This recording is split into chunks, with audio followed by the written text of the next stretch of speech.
Assalamualaikum warahmatullahi wabarakatuh. Hari ini tanggal 10 Mei 2023 kita rombongan alhamdulillah hari ini berhasil melakukan serah diri dan kita semua juga diterima. Tapi ada satu masalahnya nih dan saya juga baru tahu bahwa ini di sebelah saya ada Kondranus Gresituli asal dari NTT yang ternyata dulu masuk ke Malaysianya itu melalui Sabah. Dan ternyata jika Anda punya COP Sabah untuk pembayaran compound di Semenanjung ini melalui Putrajaya itu sangat-sangatlah sulit. Nah, saya mau tahu kenapa Kondranus dulu masuk ke Malaysianya lewat Sabah? Karena biasa orang-orang kami dari NTT kan, kalau masuk kebanyakan orang merantau ke Sabah dan jadi kita naik kapal dari NTT menuju ke Sabah lah Kak, karena semuanya banyak yang merantau di Sabah. Nah, dari Sabah kenapa kamu terbang ke Semenanjung? Ya jadi ada teman saya di sini katanya bilang di sini gajinya bagus dan di sini siapa tahu bisa dapat permit. Ya, tapi ketika saya sampai di Johor, kerja di Johor, ya sangat sulit ya untuk mendapatkan permit kerja ya, apalagi kita masuknya lewat melancong. Jadi saya kerja sudah 5 bulan dan akhirnya saya putuskan untuk kembali karena kalau kita kerja di Malaysia kosongan juga maksudnya kita tidak tenang yang pertama, yang kedua kita juga kerjanya harus lihat-lihat, kita juga tidak bebas harus kemana-mana. Jadi dari sinilah tidur nggak tenang juga kata tidur kamu ya? Juga tidak tenang karena harus pikir ya siapa tahu tiba-tiba tengah malam ada immigration masuk, jadi saya putuskan untuk pulang ke NTT. Walaupun sebenarnya baru 5 bulan ya berada di Malaysia, tapi sudah nggak tahan dengan kondisi menjadi ilegal, akhirnya memutuskan pulang gitu ya, daripada terjadi hal-hal yang buruk gitu. Di Johor kamu kerja apa? Saya kerja siram-siram pokok macam bunga lah. Pokok kayak gini bukan nih yang sebelah kita ini? Pokok itu mahal, dijual satu pokok kadang itu hari ada dia punya harga sudah diterapkan di pokok dia, sudah digantung dengan pohon apa namanya? Itu pohon saya lupa pohon dia. Jadi tugas kamu merawat dan menyiram, memupuk gitu ya? Pupuk, dia punya harga satu pokok ada yang sampai 35.000. Hah? Pohon apa itu? Betul Kak. Ada yang beli satu pohon 35.000? Saya pun tanya pertama saya masuk kerja di situ, saya pun heran. Saya tanya orang di situ, ini benar ya harga dia sudah diterapkan, ini memang betul. Iya, jangan kau kasih patah, dia punya itu mahal. Dia bilang, terus tapi saya juga pernah tanam Kak. Dia beli 27.000 3 pokok. 27.000 ringgit. Wow, saya baru tahu loh ada. Saya yang hantar ke tempat. Siapa yang beli? Rumah atau hotel atau perusahaan? Macam tempat-tempat macam ini kan. Dia beli, kita ada siapkan pot, dia ada siapkan pot, tinggal datang potong dia punya. Bangunan ya berarti ya? Bukan orang per orang yang beli? Bukan. Oke. Terus tadi waktu di atas kita menunggu lama, menanti-nanti jawaban diterima atau enggak, itu perasaan kamu gimana? Ya, perasaan kita kan mau bagaimana sebenarnya tidak tenang ya kalau masalah. Tapi kamu kelihatannya santai-santai aja tadi di atas. Tapi dalam hati takut juga ya sebab kalau kita sudah tahu bahwa di immigration itu kan orang maksudnya tidak terima yang kalau kita salah ya tetap salah. Nah, kalau kita benar diproses, kalau tidak diproses. Misalkan kalau kita ada cop palsu, itu kan memang betul-betul tidak diterima. Jadi perasaan kita takut juga ya. Kalau apalagi tadi kalau memang betul cop saya ini cop palsu, pasti saya kan naik mahkamah dulu. Betul, langsung ditangkap di tempat kalau punya cop palsu. Makanya saya berkali-kali tanya ke kamu, ini bukan cop palsu ya gitu kan? Karena saya merasa bahwa saya kuat karena memang saya sendiri yang cop. Karena sendiri. Ya, oleh karena itu saya percaya dengan jawabannya Kondranus ini, makanya saya perjuangkan juga, nggak apa-apa, sabar kita tunggu gitu. Tapi alhamdulillah semuanya lancar dan Kondranus ini tetangganya Pak Yosep loh, sama-sama pulangnya nanti ke Kupang, dari Kupang ke Larantuka juga ya. Oke, nanti insya Allah kita ketemu lagi, insya Allah 2 minggu ke depan nanti kita datang ke sini, kita langsung pulang ke Indonesia. Selanjutnya Bu Kurnia Astuti. Bu Kurnia ini usianya sudah cukup lanjut usia, sudah mau pulang dan pernah punya permit, jadi pengurusannya lancar ya Bu ya, alhamdulillah. Ini juga sebab berkat Mbak Ika juga. Alhamdulillah. Kalau nggak ngelihat Mbak Ika di YouTube, mungkin saya pun nggak tahu gimana caranya mengurus pulang. Pernah ada yang nawarin pulang lewat Thailand ya Bu ya? Pernah lewat Thailand, ada yang nawarin lewat apa tuh Kelang. Itu pun ada. Tapi anak-anak saya itu ngasih tahu nggak usah, nanti bahaya. Cari yang resmi saja. Benar, karena kan berangkat ke Malaysia dalam keadaan sehat ya Bu ya, pulangnya juga dalam keadaan sehat dan selamat. Jadi kalau pulang harus melalui prosedur yang benar, karena kan sudah selama ini punya permit. Sayang kalau pulangnya harus mengikuti jalur-jalur yang tidak benar. Terus tadi di atas perasaannya gimana waktu kita menunggu diterima atau tidaknya?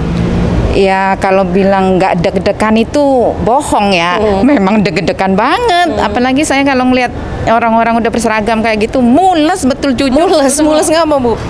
Perut saya ini langsung sakit kalau ngelihat orang-orang berseragam. Langsung kayak gimana gitu. Itu aja tadi yang ada terkendala satu pun saya udah dagdikduk, aduh kok kayak gini, nanti saya gimana gitu. Tapi kan karena kita satu rombongan ya, kita menunggu lama cepatnya harus sama-sama sampai dengan selesai. Ya udah Bu Kurnia, mudah-mudahan kita ketemu lagi masih dalam keadaan sehat dan kita bisa pulang ke mana Bu? Jakarta ya? Jakarta. Oke. Amin insyaallah. Selanjutnya Pak Suprapto. Oke, selanjutnya di sebelah saya ada Pak Suprapto. Sudah berapa lama Pak kosongan di Malaysia? 4 tahun udah. 4 tahun. 4 tahun. Apa rasanya 4 tahun kosongan di Malaysia? Takut lah Mbak. mau pergi pasar raya pun sudah takut. Tapi 4 tahun itu nggak takut dong berarti? Ya tapi kan nggak pernah pergi kemana-mana jauh-jauh gitu maksudnya kan. Ya, Di sekitar rumah aja. Dekat-dekat aja lah. Kerjanya apa Pak di Malaysia? Tukang kebun Pak. Tukang kebun. Tukang kebun apa?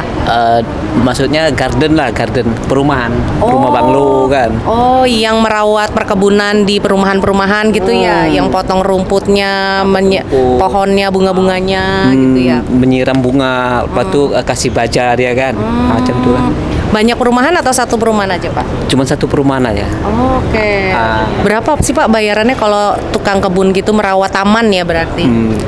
Saya Mbak sambil jaga tapi sampai pukul 12 lah. Oh, maksudnya jaga itu sekalian jadi security-nya? Jadi security-nya. Oke. Jadi gajinya double-double nih? Enggak double lah Mbak ya. Jadi security iya, jadi tukang kebunnya iya, berarti gajinya 2 dong? Kalau gaji cukup makan aja lah Mbak. Alhamdulillah. Tapi bisa kirim ke kampung juga ya Pak ya untuk Kirim keluarga? tiap bulan kirim Mbak. Oh, tiap Anak bulan. Sekolah kan.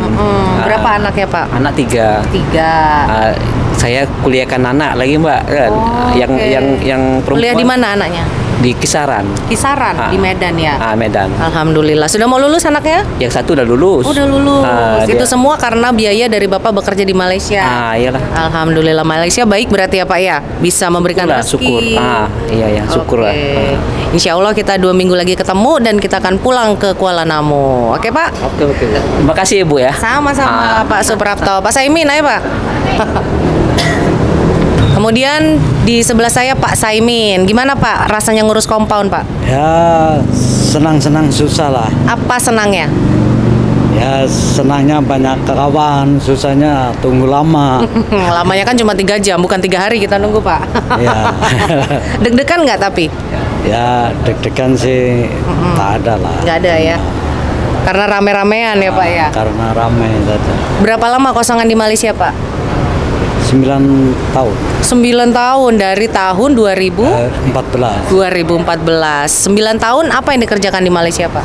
Ya dulu awalnya pernah itu tukang potong rumput itu ikut India. Itu tak ada bayar. Lagi cari kerja lagi. Sekarang kerja di store. Di gudang? Di bengkel. Oh bengkel mobil, bengkel motor? Mobil. Oh mobil, berarti ngerti mobil banget ya Pak ya? Ya sedikit lah. Sedikit. Terus apa rasanya 9 tahun jadi kosongan di Malaysia Pak? Ya rasanya ya susah, terutama kalau lagi sakit apa itu mau keluar berobat pun susah, takut macam lah. Terus kalau sakit ketika menjadi ilegal itu apa yang dilakukan? Ya minta tolong sama itu kerani suruh antar ke klinik. Tapi di klinik diterima walaupun hanya punya paspor. Terima. Oke. Terus selama 9 tahun apa yang dihasilkan dari Malaysia nih Pak di Indonesia? Ya, yang dihasilkan apa ya? Ya cuma Anak-anak bisa sekolah. menyekolahkan anak lah. Alhamdulillah, itu bukan cuma Pak, anak-anak sekolah itu kan bekal untuk masa depannya ya. Itu karena bapaknya rela bekerja menjadi ilegal nih di Malaysia. Anaknya berapa Pak? Saya anak ada 2. 2. Kayaknya ragu jawabnya. Terus nanti kita pulang ke Jogja ya Pak ya? Pulang Jogjanya Jogja. mana? Cilacap. Oh, Cilacap itu Jawa Tengah, iya ya, nggak ada pesawat yang Semarang ya soalnya ya, adanya Jogja. Semarang ada. Iya, tapi dari Kuala Lumpur nggak ada nih ke Semarang. Jadi terdekat adalah turunnya di Jogja. Dari Jogja nanti bisa naik travel, naik bus atau dijemput sama keluarga ya Pak. Apa rasanya 9 tahun nggak ketemu keluarga Pak? Ya, yang jelas kangen lah sama keluarga. Istri masih ada? Istri masih ada, tapi bapak udah meninggal. Innalillahi, dan nggak bisa melihat waktu bapak meninggal. Nggak bisa, itu udah ada di sini. Waktu sakit pun udah ada di sini. Ya mau bagaimana lagi ya Pak, kondisi yang tidak memungkinkan kan Bapak untuk pulang ketika itu. Tapi kan doanya insya Allah sampai doa dari anaknya. Oke, 2 minggu lagi insya Allah kita datang ke sini Pak. Terus kita akan pulang langsung ke Jogja ya. Baik, itu tadi ada cerita-cerita mengenai pengurusan compound. Ada 4 orang hari ini ceritanya unik-unik. Dan perasaan setiap orang yang mengurus compound pun berbeda. Punya cerita yang berbeda juga kenapa menjadi ilegal di Malaysia ini. Faktornya ada ribuan. Dan bagi Anda yang saat ini sedang mencari rezeki untuk pulang, kami doakan tentunya dipermudah dan memiliki cukup uang untuk segera pulang ke Indonesia, karena seperti yang dikatakan oleh saudara-saudara kita tadi, menjadi orang ilegal atau juga pekerja tanpa izin di Malaysia ini sangatlah tidak menyenangkan. Sekian dari kami, wassalamualaikum warahmatullahi wabarakatuh.